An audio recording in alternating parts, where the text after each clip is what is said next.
young lady from Florida, Ms. Cammack, for 5 minutes.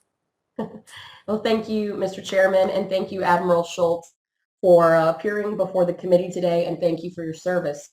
I appreciate your commitment to inclusion and diversity as you have expressed in your opening statement and in your responses to my colleagues' questions today. And as someone who has personally worked military sexual trauma cases, I appreciate your comments today and look forward to seeing your continual engagement on this issue and how we can foster additional accountability and prevention in the Coast Guard ranks. Now, it's clear that you're committed to addressing these issues head on and resolving them in as a timely manner as possible. But I do want to shift over to another urgent issue regarding the U.S. Coast Guard's ability to counter Chinese aggression in the Pacific. So this is a two-part question, so bear with me. So with the recent agreement that the Coast Guard signed with Taiwan to improve communications, build cooperation, and share information on Coast Guard-related efforts, can you speak to that agreement and its importance, but also share if the Coast Guard has any plans to conduct any other phone ops, freedom of navigation operations in the Taiwan Strait in the near future?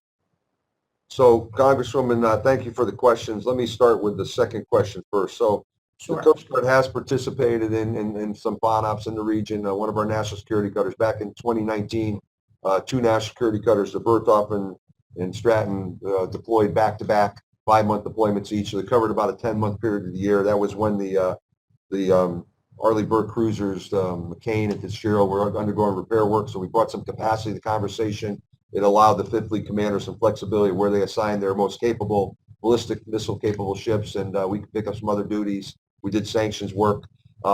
Any FON ops in the region, it's when we send a ship to work with the Seventh Fleet in that part of the world. Those are decisions by the fleet commander, by the combatant commander. So if we put a ship in the fight, it's a trained ship. It's been used in the past, as I mentioned, for Taiwan Strait Transits type FON ops. Could be in the future, but those are decisions that reside at the COCOM and the fleet level.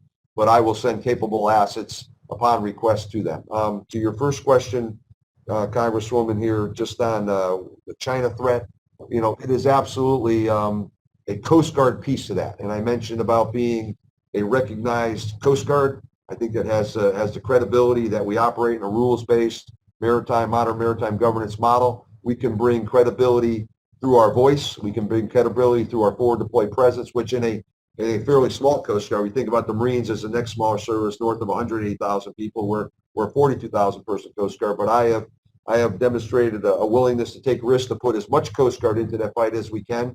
Those fast response cutters going to Guam, those national security cutters deploying to support the 7th Fleet Commander. We will continue to do that, working closely. I put a new Coast Guard captain on the Indo-Pacific staff in their J5 directorate there to work on how we optimally take finite Coast Guard capacity and put it against the top threats. I've been in discussions, former NSC staff, current NSC staff, about that part of the world. Everybody wants more Coast Guard. So how do we go to the right places with the right Coast Guard? It doesn't have to always be a ship. It could be an adaptive package. It could be training. We do a lot of mobile training. We're putting a new attaché in Singapore. I put an attaché in Australia this past summer that services New Zealand, Australia, and Papua New Guinea. I look at the Oceania region as a critically important part of the conversation about the Indo-Pacific, and that's work that's really righteous and right for the Coast Guard to step up to. But again, there's a capacity piece, so I have to be careful to not get too far ahead of my skis on how much I sign up to do, but I'm willing to put as much as I can into the fight, ma'am. Well, thank you, Admiral. I appreciate that. Now I'm going to bring it home a little bit. So I have a question regarding some concerns that I have heard from constituents in Florida. We are 3 years into the inspection of towing vessels and about to enter the final year of the new inspection regime's phase-in period.